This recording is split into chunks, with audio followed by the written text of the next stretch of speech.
Parenting is really, really hard.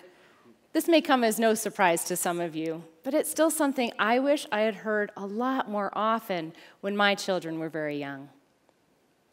This is me and my new family just hours after our first son arrived. But this isn't the real picture. This is how we really felt. As a new parent, there are so many decisions to make, so many logistics to work out, so many expectations to meet, so many mistakes to fumble through. The sheer volume of things to figure out is overwhelming. Society in general does nothing to ease the pressure. Somehow it's come down to joining clubs. Are you a working mom or a stay-at-home parent? Attachment parent? Free-range parent? Helicopter? Tiger? Dragon?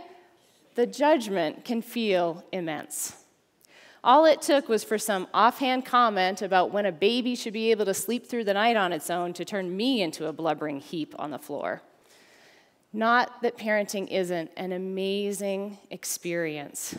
It's just one of those aspects of life that can only be appreciated because of how difficult it truly is. For me, the physical labor involved in raising a child was second nature long before I ever had my own. I had worked with children my entire life, and then went on to study their development. I not only had practiced caring for children, I had figured out exactly how I wanted to approach child rearing. I knew the equipment to buy, the schedule to keep, the tone of voice to use, everything. And sure, my little ones threw a lot of surprises at me, but I would just go back, do a little more research, change course, and keep on doing a totally awesome job. What I didn't expect was the emotional and psychological upheaval that experiencing parenthood would put me through. You see, as an occupation, parenting came easily to me. As an identity, however, actually being a parent has completely turned me inside out. After more than a decade, I'm only starting to realize now the depth of what I've experienced in becoming a parent, and to be okay with the times I didn't get it right. I thought I was entering parenthood on the upper management level, that this was a new job I needed to master quickly and avoid messing up at all costs. Now I know I was just entry-level, apprenticeship, really, and the whole point was to learn. I've finally begun to forgive myself and even congratulate myself on all my missteps, because the wisdom I've gained couldn't have come any other way. Parenthood means stepping into a new dimension where things like space and time, identity and relationships, fear and love, all combine and contort and converge in the most unthinkable ways. I feel I am constantly holding polar opposites for every decision, from the smallest to the most profound. When our youngest was 4 years old, he began to lie about almost everything. My husband immediately feared that our preschooler was morally corrupt and that we needed to do something to change this awful path he was heading down. Then I thought to look this up in child development and found out that for about 6 months at this age, most children experiment with lying. All we had to do was ignore it, and the behavior just went away. It started to dawn on me that though everything I do as a parent matters, nothing I do as a parent matters either, and there is comfort in both extremes. I made my own baby food and introduced new flavors with the precision of a scientist, logging the results meticulously. I now have one child who will try anything and gravitates toward healthy choices, but has a severe food allergy, and another that could eat anything, but panics when something new is on his plate and then sneaks candy behind our backs. It took many instances like these for me to truly grasp the concept of everything I do and nothing I do mattering at the same time. And it's still a struggle to avoid the trap of thinking that if I just emphasize one or the other at the exact right moment, that I can get it right. But my biggest mistake was seeing everything I sacrificed for my children as good. If my own well-being were compromised for the sake of my family, that had to mean I was doing the right thing, right? As it turns out, no. I decided to not return to work after having my first child.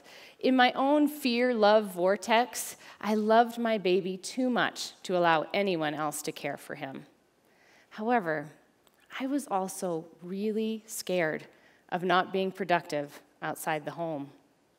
So picture this, sleep-deprived 30-something woman packing her baby from board meeting to board meeting to board meeting, chasing an elusive balance that would somehow allow her to stay at home and go to work simultaneously.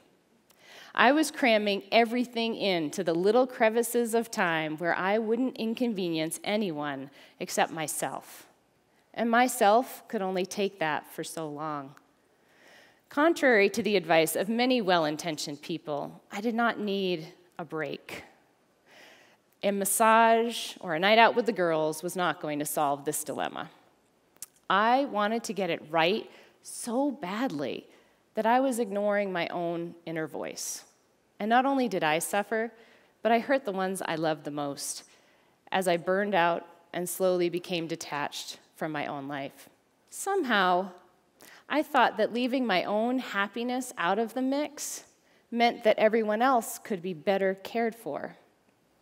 But just as a new parent needs to learn that sleep begets sleep, I needed to crash in order to see that happiness begets happiness.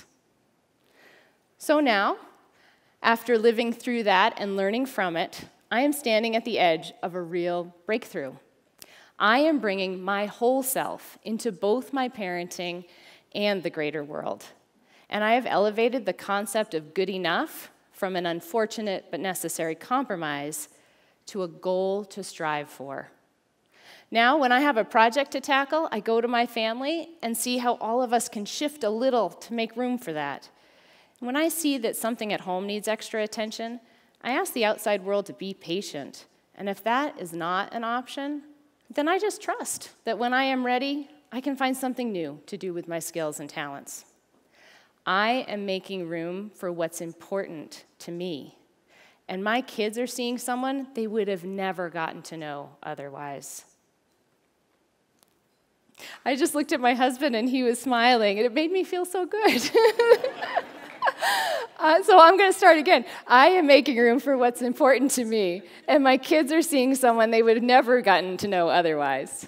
I, in turn, am so happy to see at home that when I step back from trying to be everything to everyone, that they grow so much more themselves. I never intended to have my children take over my life, and I was never out to prove anything to anyone else. I just became convinced that the stakes were too high for error. I now realize that good enough is better than perfect. The truth is that I am enough, whether I'm parenting or working or playing. And there is no right way to be me. Thank you.